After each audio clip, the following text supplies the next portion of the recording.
دا ځینې انسانان بیا داسې ظالمان وي د ځان سره ظلم کوي.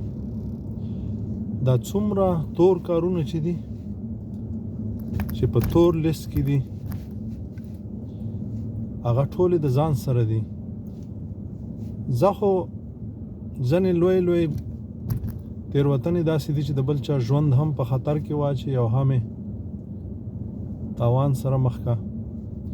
خو زیاتره دا درواغ، منافقت، دوه مخیتوب، په زړه یوه په خوله بله، 5 وخته مونځ، تهجد، اوابین، چاشتونه، جمع سره مونځ، صلات تسبیح، سبحان الله، الحمدلله، او کوي بل څه په ژبې یو څه وایي او کولې بیا چې دي کړنې چې دي بیا بل رقم دي. نو دا هغه شی نه دي چې ځان ته تاوان رسوي. دوی په دې فکر دي چې په مقابل کې چې زما حقدار دی، یعنی په ما چې د چا حق دی، لکه مور، پلار، خویند، وروڼه، خپلوان، تره زامن، همدغسې ورپسې ځه. دوی په دې فکر دي چې والا د سړی مه تېر دا خلک مه تېر باسل، تېر ایستل، او ما چې دی خپلې ګټې لاسته راوړې. لیکن دا پوهه نه لري. دی دومره ناپوهه دی چې یو طرف ته دی وایي چې زه مسلمان یم، 5 وخته مونځونه کوي، جنت الفردوس ته خدای پاکه غواړي، او بل خوا ته دی چې دی 40 ساعته، یعنی دی چې په مانځه کې میلیاړي داسې کنډې غپوي چې زه به څوک د کمر نه غورځوم، او ده خو ماته داسې ویلي زه به مقابل کې داسې وکړم.